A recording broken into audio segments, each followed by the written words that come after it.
따라서 맨 먼저 공부할 내용은요, 그 은행 입장에서는 무턱대고 돈을 막 빌려주진 않겠죠. 어떤 법칙을 정해서 거의 맞춰서 빌려주려고 할 겁니다. 일단 그거 하기 전에 거기 우리 교재에 보니까 359페이지에 부동산 금융론 있죠. 여기부터 쭉 나가시면 몇 장을 좀 넘겨볼게요. 쭉 넘겨보시면 거기에 364페이지 볼게요.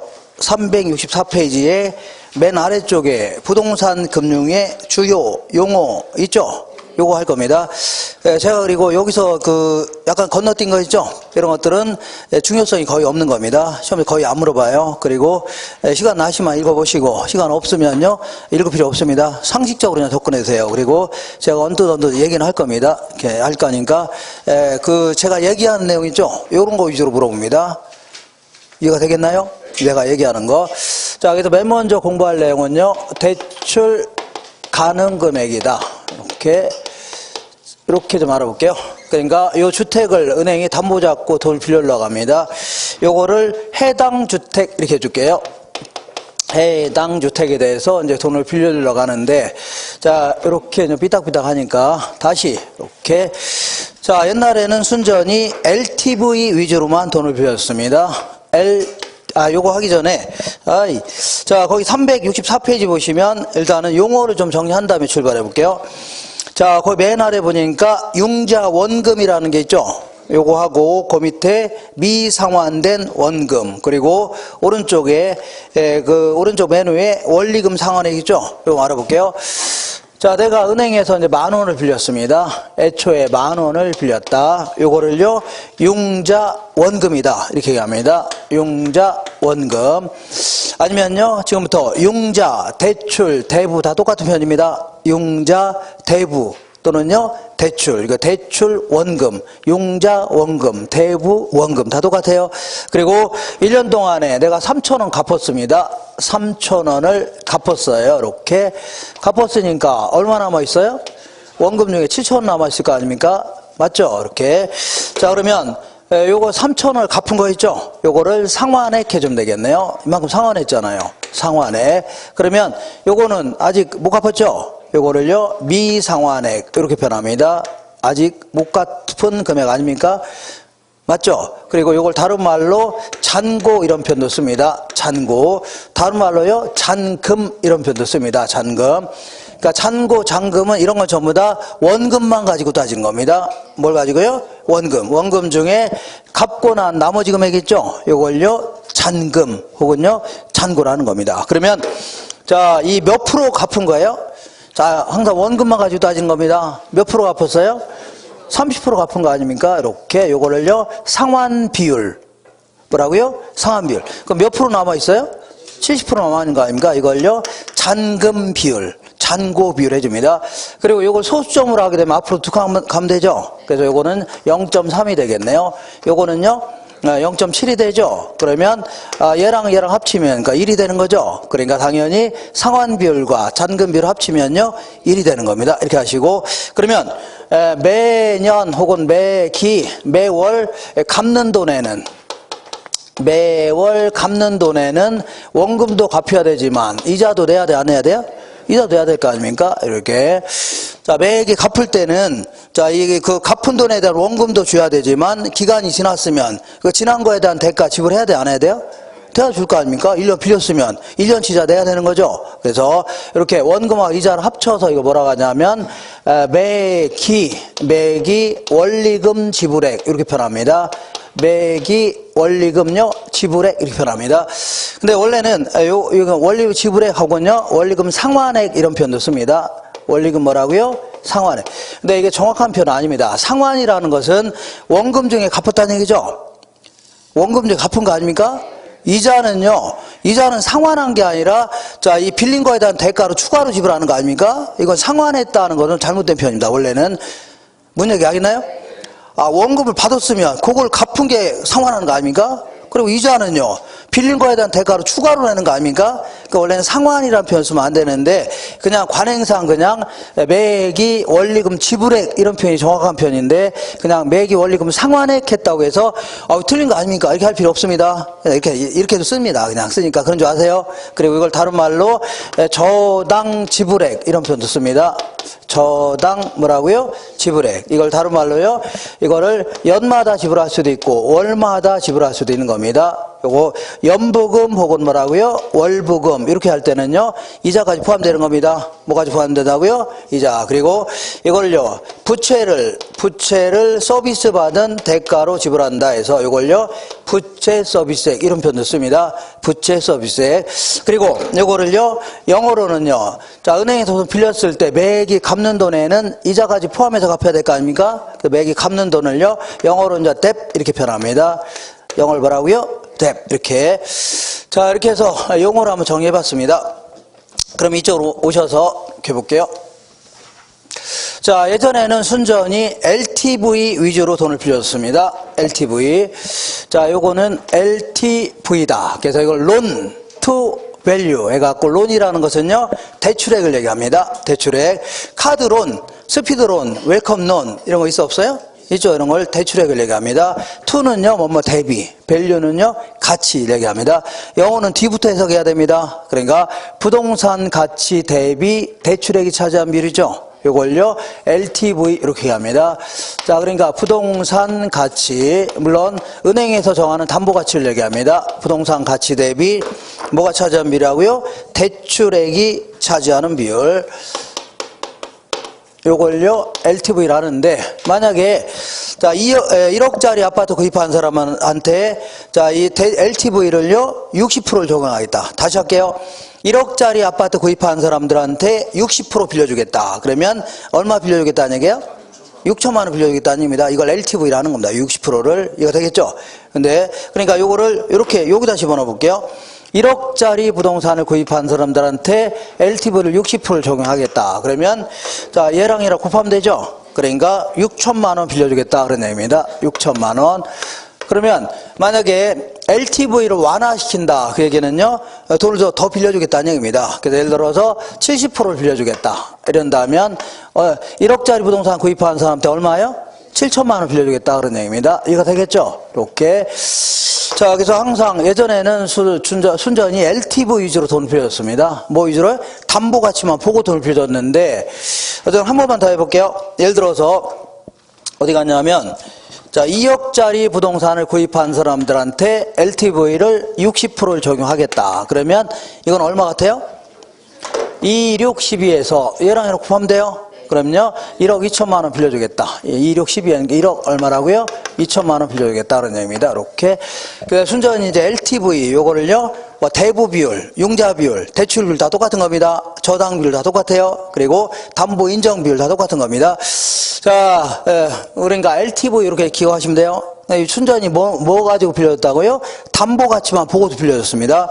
근데 IMF가 터지면서 담보 가치가 폭락했다는 얘기죠. 엄청나게 폭락했습니다. 거래는 뚝 끊기고, 거래가 뚝 끊기니까 가격은 뚝뚝 떨어지는 거죠. 네, 그리고 또 회사에서 그 연쇄부도 이런 것 때문에 실직한 사람이 무지막지하게 많아졌습니다. 그죠? 그러니까 회사를 잘 다니면 그래 돈 갚을 수 있는 거죠. 그죠? 회사도 그만두고 하니까 갚을 수 있어 없어요? 없는 사람이 수두룩해졌다는 얘기죠. 그래서 법원에서는 이 그 돈 갚지 못해서 경매로 나온 부동산이 수두룩하다는 얘기죠.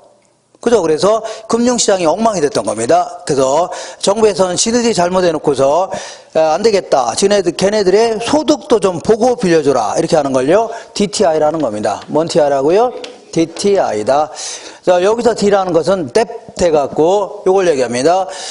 돈을 빌렸을 때 매기 갚을 원리금 지불액이죠. 요걸 얘기하는 겁니다. 그 다음에 요거는 to. 요거는요 income. 인컴이라는 건 소득을 얘기합니다. 소득. 그래서 보통 연간 소득을 기초로 합니다. 무슨 소득이라고요? 연간 소득. 자, 그런 다음에 이 해당 주택에 대해서 담보 잡고 담보 잡히고 돈 빌렸을 때 매기 갚을 돈이죠. 요거 담보 잡히고 돈 빌렸을 때 해당 주택에서 매기 갚을 원리금 지불액을 얘기합니다. 원리금 뭐라고요? 지불액. 요걸요, DTI라는 겁니다. 이거 되겠나요? 다시 할게요. 저 주택을 담보 잡히고 돈 빌렸을 때 매기 갚을 돈 있죠? 여기는 이자까지 포함돼요? 포함이 안 돼요? 원리금 했으니까 포함되는 거죠? 이렇게 요걸요, DTI라는 겁니다. 뭔 TI라고요? DTI. 자, 그러면 만약에 DTI 어떤 사람이 3천만 원 벌고 있습니다. 얼마 벌고 있다고요? 3천만 원을 벌고 있는데 DTI를 40%를 적용하겠다. 40%를 적용한다는 얘기는 자, 얘랑 얘랑 곱하면 그러면 3, 42에서 얼마요? 1200만 원은 1200만 원. 그러면 이 1200만 원 의미하는 게 뭐냐면 1200만 원 넘어가는 사람은 안 빌려주겠다는 얘기입니다. 이거 되겠죠? 그러니까 3천만 원 버는 자가 은행에서 갚을 돈이 너무 많으면 못 갚을 가능성이 커져야 그죠? 커지니까 자, 3천만 원 버는 자는 최대 얼마라고요? 1200만 원이 되는 자까지만 빌려주겠다는 얘기입니다. 그러니까 이렇게 해서 빌려주라는 얘기입니다. 이거 이상 된 사람 빌려주지 말라는 얘기입니다. 이해가 되겠죠? 그럼 난 굳이 막 빌리고 싶다 그러면 은행하고 상의해서 그 기간을 좀 만기를 좀 늘리면 되죠? 물리면 이거 줄어도 안 줄어요? 줄어도. 그건 지들이 알아서 할 일이고 너 매년 이 주택에서 나가는 돈이 얼마라고요? 1200만 원 넘어가면 빌려주지 말라는 얘기입니다. 이걸요, DTI라는 겁니다. 되겠죠? 그러면 DTI를 완화시키겠다. 그 얘기는요, 얘를 60%까지 적용하겠답니다. 몇 프로라고요? 60%라는 얘기는 3, 68에서 얼마라고요? 1800만 원이 안 되는 데까지도 빌려주겠다는 얘기죠. 그러니까 그러면 그만큼 돈 빌릴 수 있는 사람이 많아져 적어져요? 많아진다는 얘기입니다. 이걸요, DTI로 완화시켰다 표현합니다. 뭐라고요? 완화시켰다. 다시 할게요. 자, 이런 식으로 연간 소득이 3천만 원 버는 자가 있습니다. 얼마 번다고요? 3천만 원 버는 자가 있는데 DTI를 40%를 적용하겠답니다. 그러면 얘랑 얘랑 곱하면 되죠? 그럼 얘는 얼마라고요? 1200만 원이 됩니다. 자, 그러면 요때 요 원리금 지불액은요, 거의 100% 뭘 가정하냐면 원리금 균등상환액을 가정합니다. 그렇지 않으면 문제 풀기가 상당히 힘들어집니다. 그래서 내가 예를 들어서 은행에서 돈 빌렸죠? 은행에서 1억을 빌려주면서 이럽니다. 너 20년 동안 매달 20만 원씩 원금이자 똑같이 해서 갚으랍니다. 다시 할게요. 은행에서 1억을 빌려주면서 20년 동안 매달 20만 원씩 원금이자 합쳐서 똑같은 금액으로 20년 동안 갚으랍니다. 그때 계산할 때 어떻게 계산하냐면 이렇게 계산합니다. 자, 1억에다가 뭘 곱하라고요? 저당상수라는 걸 곱해주면 됩니다. 아까 좀 잠깐 했는데 연금의 현가계수의 역수입니다. 요 계산하게 되면 매기 갚을 원리금 균등상환액이 나옵니다. 원리금 뭐라고요? 균등상환액이 나옵니다. 이렇게. 이거 되겠죠? 요때 쓰는 공식이요, 저당상수입니다. 뭐라고요? 저당상수. 그래서 요 금액도 거의 100% 원리금 균등상환액을 가정해서 문제를 물어봅니다. 그래서 요 금액 어떻게 계산한다고요? 대출액에다가 뭘 곱하면 돼요? 저당상수 곱하면 됩니다. 저당상수. 그러면 저당상수가 0.1이라고 주어져 있다고 치자. 그러면 여기다 요 곱한 게 이거죠? 여기다 요 곱한 게 이거죠? 그러면 요거는 자, 이 곱하기가 넘어가면 뭘 바뀌어요? 나누게 바뀝니다. 그래서 요걸 나누면 돼요. 나누게 되면 이 금액이 얼마가 되냐면 1억 2천만 원 나옵니다. 얼마 나온다고요? 1억 2천만 원. 자, 요거는 80%라고 치자. 이거 몇 프로라고요? 80%. 80%. 그러면 얘는 28, 16에서 1억 6천이죠? 1억 6천 아닙니까? 그러면 이 금액이 이 DTI를 충족하는 최대 대출액이 되는 겁니다. 다시 할게요. 1200만 원을 충족하는 최대 대출액이 얼마라고요? 1억 2천만 원입니다. 그래서 둘 다 충족하려면 둘 중에 작은 금액 있죠? 이거 빌려주겠다는 얘기입니다. 둘 중에 작은 금액이 얼마예요? 1억 2천만 원 아닙니까? 이렇게 빌려주겠다는 얘기입니다. 이해가 되겠죠? 이렇게. 근데 다시 할게요. 다시 이렇게. 자, 어떤 사람이 얼마 벌고 있다고요? 3천만 원 벌고 있답니다. 얼마 번다고요? 물론 이거는 세무서에서 소득이 증빙돼야 됩니다. 3천만 원 벌고 있는데 DTI를 몇 프로라고요? 40%를 적용하겠다. 그러면 3, 42에서 이게 얼마가 돼야 돼요? 1200만 원 돼야 됩니다. 얼마라고요? 1200만 원. 그러면 여기다 저당상 0.1이라면 얘랑 요거 곱한 게 이거죠? 얘는요, 요걸 나누면 돼요. 그러면 얘는 얼마라고요?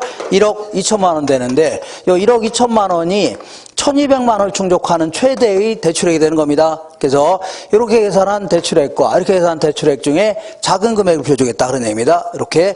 근데 이 사람이 요 담보대출로 인해서 나간 돈 외에도 다른 대출 받은 게 있을 수 있어 없어요?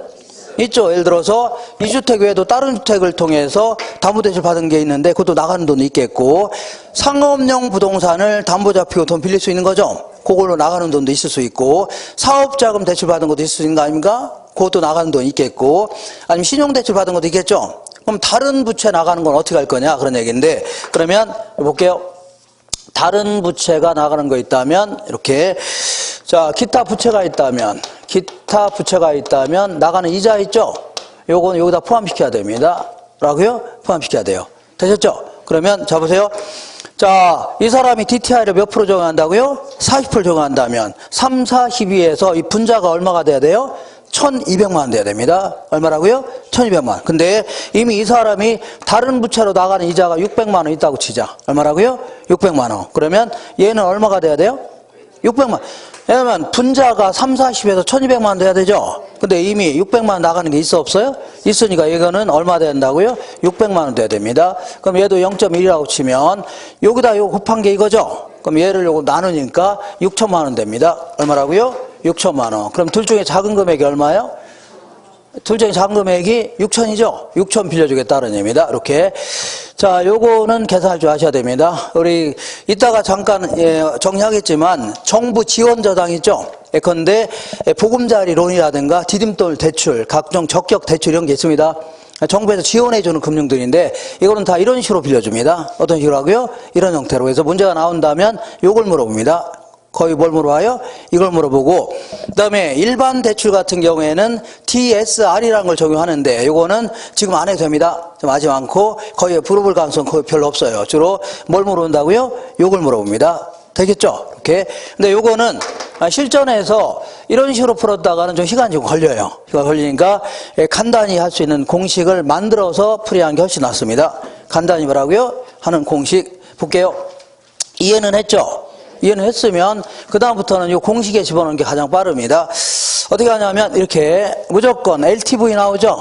그러니까 무조건 LTV 나왔다. 그러면 무조건 부동산 가격 곱하면 됩니다. 뭘 곱하라고요? 가격 곱하면 뭐가 나와요? 그 다음 이번엔 DTI가 나왔죠? DTI는 무조건 소득을 곱합니다. 뭘 곱하라고요? 소득. 자, 그런 다음에 저당상도 나누면 됩니다. 뭘 나눠요? 저 나눠요. 자, 다만 만약에 이 사람이 다른 부채, 보통 이제 문제에서는 기타 부채는 주어지지 않는 경우가 많습니다. 만약에 기타 부채가 있다. 기타 부채로 나가는 이자가 있다는 얘기죠. 기타 부채로 나가는 이자가 있다면 여기서 빼줘야 됩니다. 공식을 수정한 겁니다. 이렇게 바꿔놓은 거예요. 그러면 이게 뭔가 나와야 안 나와요? 나오겠죠? 나와야 안 나와요? 나올 거 아닙니까? 그래서 둘 중에 뭐라고요? 작은 금액을 빌려주겠다. 둘 중에 어떻다고요? 작은 금액을 빌려주겠다는 얘기입니다. 자, 그러면 한번 볼게요. 여기, 자, 부동산 가격이 얼마라고요? 2억이라고 했죠? 그리고 LTV는 얼마라고요? 80%네요. 그러면 286에서 얼마라고요? 1억 8천만 원. 그 다음에, 16 아닙니까? 그 다음에 DTI는 40%라고 했죠? 그 다음에 소득은 얼마예요? 3천만 원 아닙니까? 자, 그리고 기타 부채 나간 이자가 600만 원이죠? 그리고 저당상수는요? 0.1이죠? 그러면 3, 4, 12에서는 얼마라고요? 1200만 원 아닙니까? 여기서 600 빼니까 600 나왔죠? 600 나누기 0.1하면 6천만 원 됩니다. 둘 중에 작은 금액이죠? 이렇게 해서 계산하면 얼른 나중에 연습하면 금방 됩니다. 금방 되니까 이렇게 풀면 돼요. 한번 연습해 볼게요. 연습. 자, 어디를 볼 거냐면요. 자, 거기에 한 장 넘겨볼게요. 한 장 넘겨보시면 요거 지워도 되죠? 이렇게 지울게요. 아주 자주 물어보니까 할 줄 아셔야 돼요. 이렇게 볼게요. 자, 보니까 그 예제 있네. 366페이지의 아래쪽에 예제 있죠? 읽어보겠습니다. 서울에 거주하는 홍길동이 다음같이 시중은행에서 주택담보로 해서 대출을 받고자 할 때, 자, 그 홍길동이가 받을 수 있는 최대 대출 가능액은 LTV는 몇 프로라고요? 60%입니다. 60%. 그리고 DTI는 얼마라고요?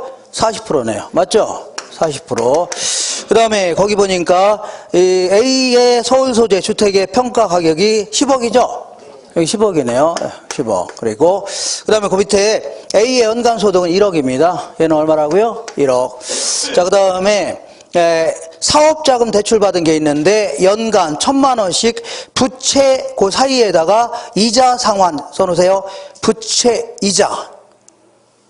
이자를 갚는다는 얘기죠. 이자만 집어넣어야 돼요. 뭐만 집어넣으라고요? 이자, 나가는 이자만. 그러니까 부채 나간 이자가 얼마예요? 다른 사업자금 다 든 게 있는데 이자 나간 게 얼마 있다고요? 1,000만 원 나와 있잖아요. 1,000만 원 있죠? 1,000만 원 이렇게. 그리고 저당상수는 얼마예요? 0.1 아닙니까? 0.1. 자, 그럼 계산해 볼게요. 요거 LTV로 충족하는 대출액은요 10억 곱하기 60%면 6억이죠. 그리고 얘는 1억 곱하기 40%하면 4천만 원 아닙니까? 4천만 원에서 1,000만 원 빼니까 3천만 원이죠. 3천만 원 나누기 0.1 하면요 3억입니다. 둘 중에 작은 금액이 얼마예요? 3억을 빌려주겠다는 얘기입니다. 정답은 얼마라고요? 3억입니다. 한 번 더 연습해 볼게요. 한번 어디냐면 이렇게 지금은 좀 힘들지만 많이 연습하시면 돼요. 금방 합니다. 지금 좀 힘들지만 나중에는 금방 해요. 그래서 자 413페이지 한번 보겠습니다. 400 얼마라고요? 13페이지.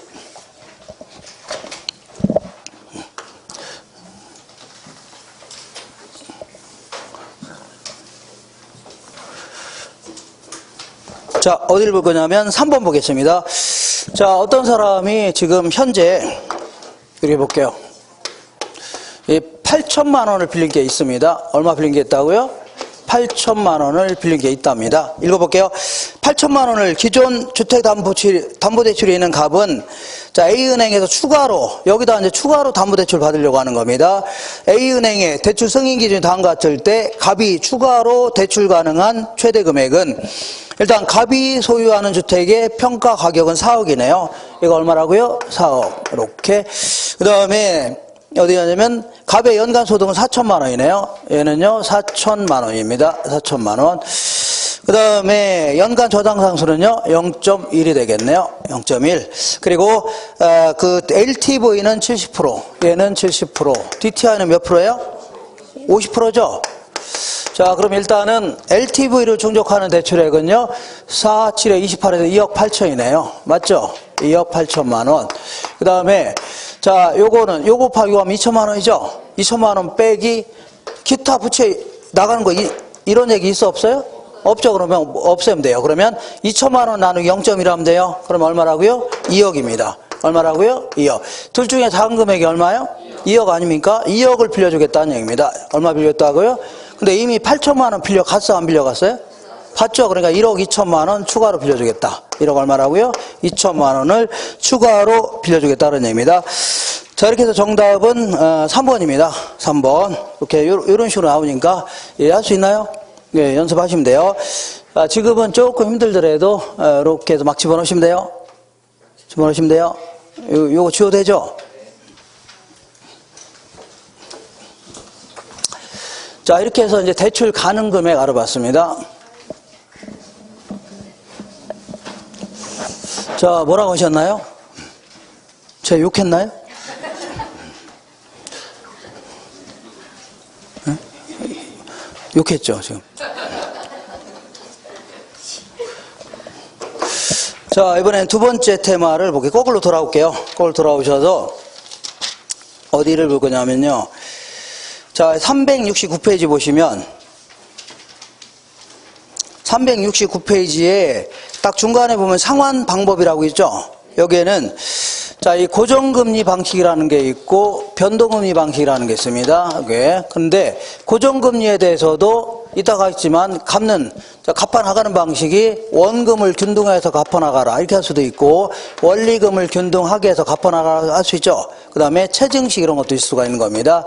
그 다음에 변동금리 제도도 마찬가지로 원금 균등 나가라 할 수 있죠. 그 다음에 원리금 균등 이렇게 할 수도 있습니다. 체증식이 할 수도 있어요. 그래서 근데 여기서는 자 이거 원래는 이게 얘랑이랑 따로 설명한 다음에 이거 따로 설명한 게 바람직한데 얘는 자 그냥 이렇게 요거 고정금리에 대해서만 이렇게 설명하고 이렇게 했습니다.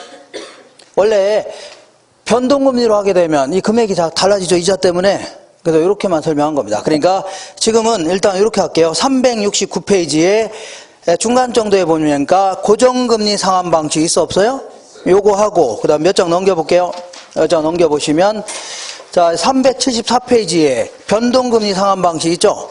요 두 가지를 설명한 다음에 고정금리와 관련돼서 갚아 나가는 방식이 원금 균등, 원리금 균등, 체증식 교재 이렇게 편성해 놨네요. 이렇게 다소 좀 헷갈리게 해놨습니다. 이렇게.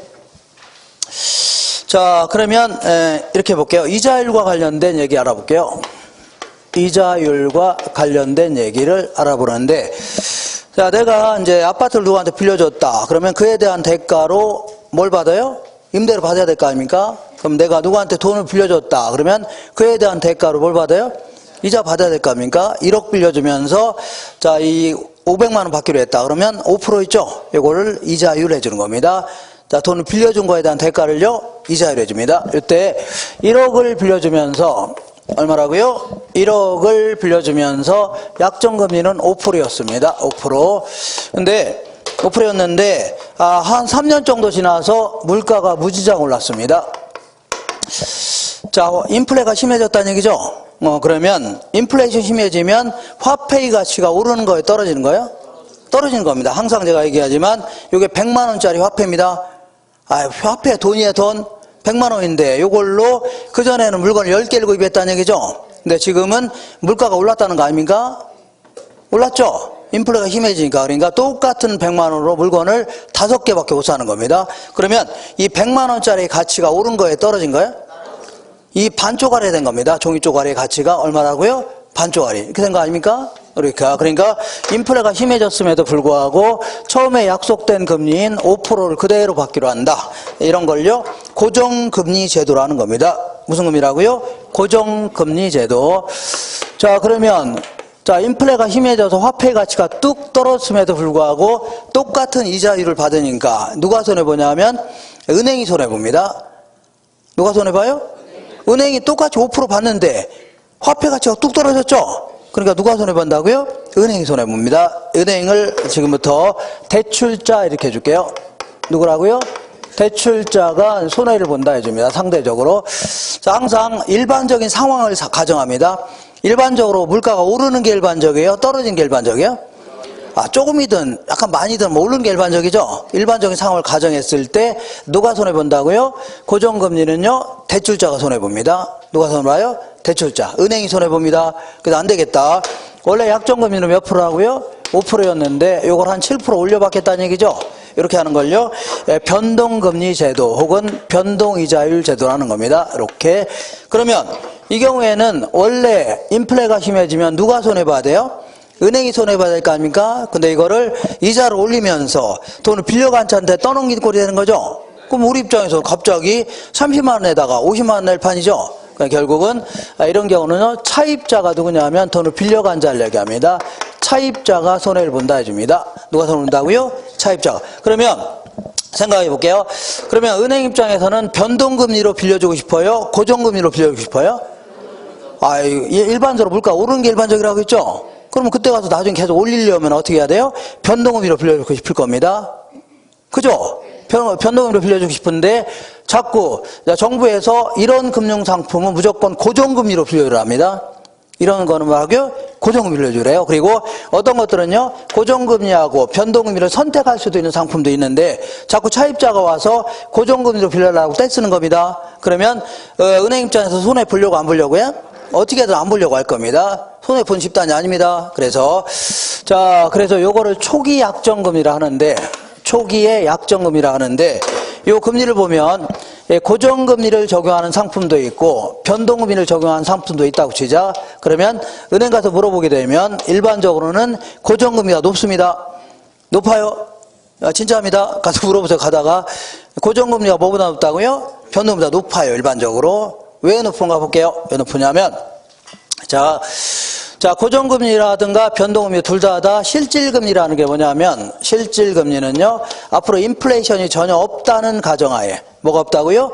인플레가 전혀 없다는 가정하에 금융기관이 받고자 하는 이자리죠. 돈을 빌려줬을 때 이걸요, 실질금리라는 겁니다. 다시 할게요. 인플레가 전혀 없다는 가정하에 은행도 돈 장사하는 거 아닙니까? 돈 빌려줄 때 받고자 하는 이자료 있죠? 이걸요 실질금리라는 겁니다.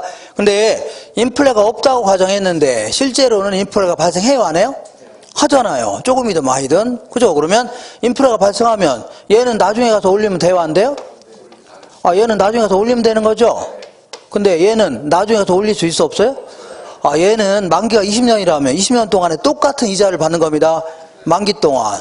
그럼 나중에 못 건들죠? 그러니까 얘는 아예 처음부터 빌려줄 때 매년 예상되는 인플레이로 있다면, 자, 매년 예상되는 뭐가 있다고요? 인플레이 있다면 이걸 더해서 책정하려고 할 겁니다. 그죠? 예를 들어서 은행이 원래 5% 받으려고 했는데 매년 2% 정도가 예상된다고 하길래 합쳐서 얼마라고요? 7%로 해서 연간 금리를 정했다는 얘기죠. 근데 얘는 그럴 필요 있어 없어요? 없습니다. 그냥 5% 그냥 처음부터 빌려도 상관없어요. 왜냐하면 나중에 인플레가 심해지면 그때 가서만 올리면 되는 거죠. 그죠? 그래서 굳이 처음부터 올릴 필요가 있어 없어요? 없습니다. 자, 그래서 일반적으로는 뭐가 높다고요? 고정금리가 변동금리보다 높습니다. 그래서 이렇게 예상되는 인플레까지 반영한 거를요 명목금리 이런 표현도 씁니다. 무슨 금리라고요? 명목금리다. 이렇게 해서 알고 계시고, 자, 그래서 고정금리와 관련돼서는 이 얘기가 좀 반드시 좀 정리가 되셔야 됩니다. 이렇게. 그리고 변동금리와 관련돼서는요 이 얘기가 좀 반드시 좀 정리가 좀 되셔야 됩니다. 이렇게. 먼저 고정금리와 관련돼서는 고정금리로 해갖고 7%로 해서 돈 빌려줬습니다. 7% 이렇게 20년 동안 빌려주기로 했는데 한 3년 정도 지나서 시장 평균 고정금리가 내려갈 수 있어 없어요? 있습니다. 한 5% 내려갈 수 있네요. 어떤 사람은 이렇게 물어봅니다. 아니 처음부터 똑같은 이자를 받는다며요. 무슨 얘기하는 거냐? 이거는요 3년 전에 고정금리로 돈 빌릴 때는 7%였다는 얘기죠. 근데 요즘에 새로 빌릴 때는 얼마라고요? 5% 내려갔다는 얘기입니다. 미국 연방금리가 내려가면 우리도 같이 내려갑니다. 그래서 우리는 그대로 있으면 미 연방금리는 내려가죠. 우리는 금리가 그대로 있으면, 자, 그러면 외국 금리가 있죠. 우리는 금리가 높죠. 그러면 하여튼 금리가 우리는 높을 거 아닙니까? 그러면 외국에 있는 그 돈이 막 우리나라 빨려 들어옵니다. 빨리 들어오면서 결국은요 환율이 막 내려갈 가능성이 있습니다. 이런 복잡한 문제가 있습니다. 그런 건 나중에 하기로 하고, 어쨌거나 자, 이 시장 금리가 내려갈 수 있죠. 내려가죠. 그러면 차입자 입장에서 볼게요. 누구 입장이라고요? 돈을 빌려간 자 입장에서는 어떻게 하다 보니까 7% 빌리긴 했는데 이걸 당장 다른 은행에서 빌리면 얼마라고요? 5% 싼 이자로 빌릴 수 있는 거 아닙니까? 근데 앞으로 남은 기간 17년이나 남았는데 7% 납부하려니까 열 받아요 안 받아요? 열 받을 거 아닙니까? 그래서 에라 모르겠다. 다른 은행에서 빌려서 갚을 수 있는 거죠? 대출도 갈아타면 되는 거 아닙니까? 그런다고 그죠? 그래서 에라 모르겠다. 여기서 빌려서 갚으려고 하죠. 이걸요 조기에 상환한다 이렇게 표현합니다. 조기에 어떻다고요? 상환한다. 자, 그러면 일종의 어떤 사람이 옷을 팔았는데 한 20일 정도까지는 가져오면 환불해 준답니다. 그죠? 근데 거의 20일 정도 있다가 환불해 하라고 온 거죠. 그럼 옷 주인 입장에서, 옷가게 주인 입장에서 기분 좋아요 안 좋아요? 안 좋을 거 아닙니까? 아닌 거 막 펼쳐보고 막 입어보고 했을 거 아닙니까? 그죠? 그러니까 이것도 똑같은 겁니다. 이것도 금융상품 아니까 상품 파는 거죠? 근데 얼마 있다 안 사겠다고 돌아온 거 아닙니까? 그죠? 그러니까 안정적인 수익을 얻으려고 고정금리로 빌려줬더니 얼마 안 있다 갚았다는 얘기 아닙니까? 그래서 자, 이거를 조기상환 위험이라는 겁니다. 뭔 위험이라고요? 조기상환 위험. 그러면 이러한 위험을 줄일 수 있는 방법이 없냐? 이거는 간단히 해결할 수 있습니다. 왜냐하면 너 왜 만기까지 돈 빌려 가놓기로 해놓고서 일찌감치 갚았냐는 얘기죠? 이건 약속 위반이다. 그래서 우리는 조기에 상환하게 되면 수수료를 부과하겠다 이렇게 할 수 있죠. 이렇게 벌금 같은 거 부과하겠다 이렇게 하게 되면 아무래도 조기 상환을 좀 줄일 수가 있을 겁니다. 줄어들 수가 있다는 얘기입니다. 이렇게 이번엔 거꾸로 해볼게요. 거꾸로 시장 평균 고정금리가 자 9% 올랐다고 치자. 제1금융권에서 형성되는 고정금리가 올라갈 수 있죠. 이렇게 된다면 이번엔 누구 입장이냐면 대출자 입장에서 볼게요. 누구 입장이라고요? 대출자 입장에서 어떻게 하다 보니까 7% 빌려주긴 했는데 이걸 당장 다른 사람한테 빌려주면요 9% 높은 이자를 빌려줄 수 있는 거죠. 맞죠? 근데 남은 기간 17년인데 17년 동안에 7%만 받으려고 하니까 이번에는 누가 열이 받아요? 은행이 열이 받습니다. 누가 열을? 은행. 자, 그래서 이 부분을요, 이자율 위험 이렇게 표현합니다. 이 부분을 조기 상환 위험 해주는 바람에 이걸 뭐라고요? 이자율 위험이다. 그래서 그 고정금리 형태로 빌려준 은행들 있죠? 이런 은행들은 죽쓰고 있는 겁니다. 왜냐하면 변동금리로 빌려준 은행들은 그 시세에 맞춰서 계속 올렸겠죠? 실제 인플레 맞춰 계속 올렸을 거 아닙니까? 근데 고정금리로 빌려준 은행들은요, 계속 그대로 놔둘 수밖에 없는 거죠. 그러니까 그 고정금리로 빌려준 은행들은요, 수익성이 악화되는 위험이 따를 수밖에 없는 겁니다. 뭐가 악화된다고요? 수익성이 악화되는. 자, 그러니까 뭐 실질금리는 떨어지는 겁니다. 실질적으로 받는 금리는요, 떨어질 수밖에 없는 겁니다. 이게 왜 이런 현상이 됐냐면 예상된 인플레를 더 많이 감안했어야 되죠. 또 높게 반응했어야 하는데 이걸 제대로 반영을 못해서 생기는 겁니다. 되셨나요? 이렇게 정리하시면 돼요. 자, 이렇게 해서 이 내용 정리하시고, 그 다음에 이번엔 변동금리와 관련해서 알아볼게요. 변동금리는, 자, 일단은 이 실제 인플레에 따라서 계속 변동시키는 거 아닙니까? 변동시키는 거죠? 근데 얘들은 무턱대고 아무 때나 그냥 올리면 돼요, 안 돼요? 안 됩니다. 갑자기 이번 달에 갑자기 10만 원 더 내라 하면 돼요, 안 돼요? 안 되겠죠? 그러니까 서로 약속을 하는 겁니다. 서로 약속을 우리 3개월에 한 번씩 변동하자. 아니면요 6개월에 한 번씩 변동하자. 약속해야 되겠죠? 무슨 약속을 정해야 되지. 무턱대고 올리면 안 되겠죠? 그러니까 예를 들어 한 3개월에 한 번씩 변동하자. 이렇게 해줘야 돼요. 아니면 6개월에 한 번 변동하자. 이렇게 해줘야 돼요. 그리고 무턱대고 아무 근거도 없이 막 올리면 돼요, 안 돼요? 안 됩니다. 소위 말하는 인플레에 따라 움직이는 지수 있죠?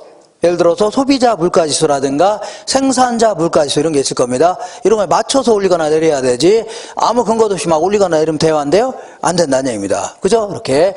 그래서 우리나라에서는 어떤 형태로 적용하고 있냐면 주택담보대출에 대한 변동금리를 이런 식으로 적용하고 있습니다. 변동금리는요, 기준금리에다가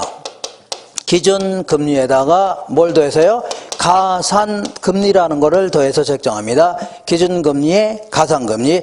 그래서 요거와 요거가 있는데, 요거는요, 실제 인플레에 맞춰서 계속 변동시키는 겁니다. 변동시키도록 하고 있는 거고, 요거는요, 대출 시점이 확정되는 겁니다. 언제 확정된다고요? 대출 시점이 확정되는데, 일단은 은행이라는 게 있다면 이렇게 볼게요. 이렇게 보겠습니다. 은행은 우리 같은 사람한테 예금을 받아요, 안 받아요? 예금을 받는 거죠. 그래서 이거를 금고에 쌓아놓고 있는 게 아니라 주로 이제 대출해줘요, 안 해줘요? 대출해주는 거 아닙니까? 이렇게. 그러면 은행 이자율은, 예금 이자율은 5%인데 대출 이자율도 5%이다. 그러면 은행은 남는 게 있어, 없어요? 뭐 남습니까? 예를 들어서 어떤 가게가 100원의 물건, 1000원의 물건 구입해서 1000원에 팔았다는 얘기죠. 그러면 이 자선사업가입니까? 저 남는 게 있어야 되죠. 종업원 월급도 줘야 되고, 그죠? 그러니까 은행도 5%로 빌려서 5% 빌려주면 남는 게 있어, 없어요? 하나도 없잖아요. 그죠? 그러니까 종업원 월급도 종업 직원도 굉장히 많잖아요. 다 월급 줘야 될 거 아닙니까?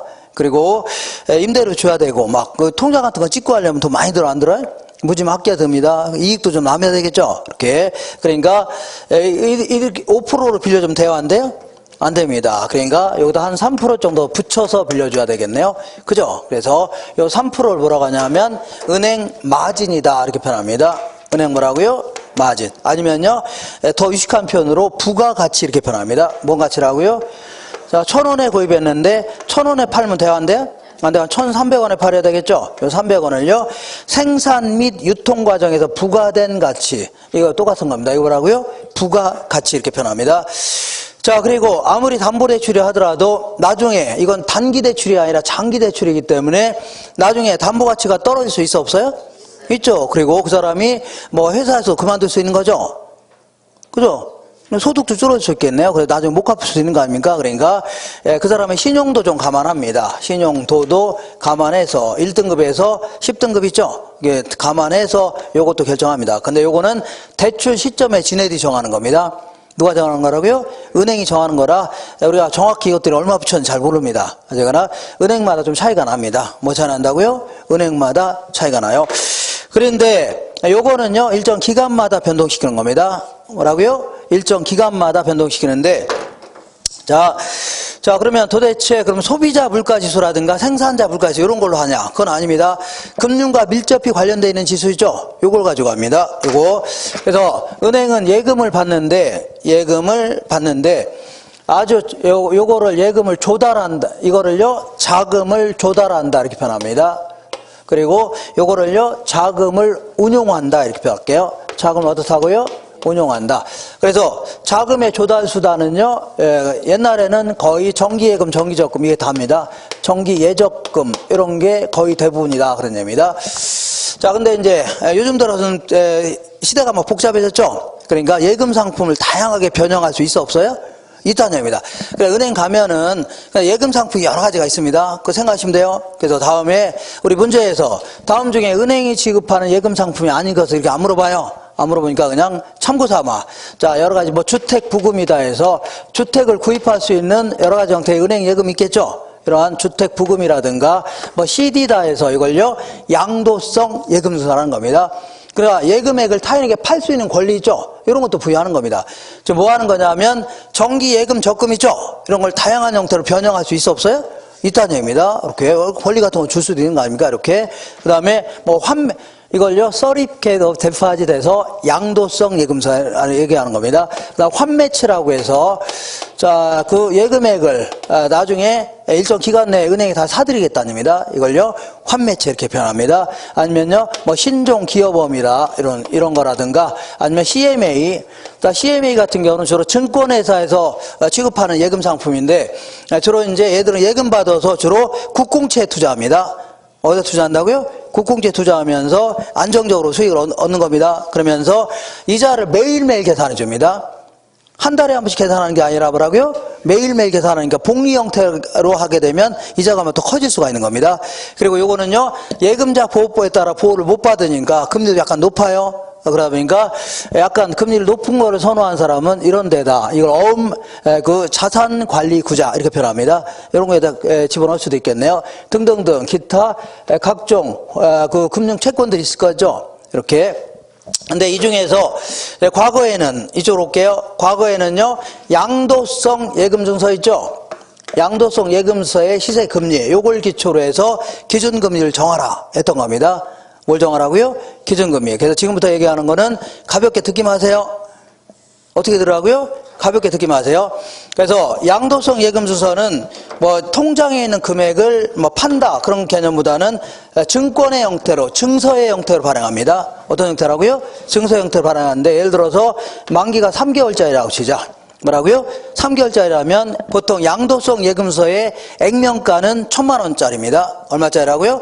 1,000만 원짜리인데 1,000만 원 써있다는 얘기죠. 요거를 우리한테 파는 겁니다. 우리 같은 사람한테 파는데 얼마에 파냐면 예를 들어서 980만 원 정도 받고 파는 겁니다. 예를 들어서 팔죠. 그러면 3개월 있다가 만기가 몇 개월이라고요? 3개월 있다가 양도성 예금 들고 와요 안 와요? 들고 올 거 아닙니까? 그 사간 사람이 들고 오면 액면가인 1,000만 원 내줘야 되는 겁니다. 얼마 내준다고요? 1,000만 원. 그러면 자 은행 입장에서는 980만 원 받았죠? 팔았으니까 받았을 거 아닙니까? 그리고 3개월 있다가 1,000만 원 내줬죠? 980만 원 받고 나중에 3개월 있다가 1,000만 원 내줬죠? 그러면 추가로 얼마 더 준 거예요? 20만 원 더 준 거 아닙니까? 요 20만 원이 3개월치 이자입니다. 요거를 자 이거 연이자로 환산한 금액 있죠? 환산한 이자율을 은행은 이 시중은행들 있죠? 여기 시중은행들은 다 포함되는 겁니다. 시중은행들은 매일매일 퇴근하기 전에 그날 발행했던 시세금리 있죠? 그날 양도성에서 발행했을 거 아닙니까? 그 발행한 금리를 전부 다 통계내서 보고해야 됩니다. 어디라고요? 금융투자협회에다 보고해야 됩니다. 그런 게 있습니다. 듣기만 하시라고 했죠? 금융투자협회에서 보고하게 되면 그날 매일매일 통계를 냅니다. 금융투자협회에서 통계내요. 그런 다음에 금융투자협회 홈페이지에 올려놓습니다. 그래서 올려놓으면 얘네들은 만약에 3개월에 한 번씩 변동하기로 했다. 몇 개월이라고요? 3개월에 한 번씩 변동하기로 했으면 3개월 있다가 이 금융투자협회 홈페이지에 들어가면 금리가 적혀있어 안 적혀있어요? 적혀있죠. 요걸 여기다 집어넣어야 됩니다. 어디라고요? 이걸요 양도성 예금서 금리를 하는 겁니다. 근데 요거는 이 문제가 많아요. 그동안 많았습니다. 왜냐하면 이거는 주로 이제 무기명 형태로 발행합니다. 무기명이라는 게 우리 예금 통장에는 자기 이름이 적혀있어 안 적혀있어요? 적혀있죠. 이거 김영채권이라는 겁니다. 이름이 적혀있다는 얘기죠. 근데 이거는 이름이 적혀있어 안 적혀있어요? 안 적혀있으니까 주로 기업들이 자금 세탁료로 주로 많이 쓰는 게 이겁니다. 그리고 요거는 예금자 보호법에 따라 보호를 못 받아요. 그러다 보니까 자금 세탁이 많아졌다. 서로 막 CD를 구입하려고 하죠. 그러면 금리가 무진장 올라갈 수 있습니다. 정부에서 여러 규제를 많이 한다 그러면 뚝 떨어질 수 있다는 얘기죠. 금리 변동이 너무 크다는 얘기입니다. 그리고 이 수많은 금융상품 중에 CD가 차지하는 비중이 굉장히 작아요.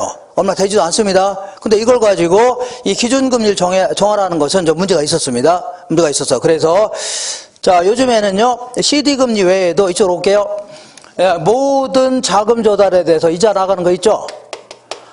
조달했으면 이자 나가요, 안 나가요? 이런 거 다 이자 나가야 될 거 아닙니까?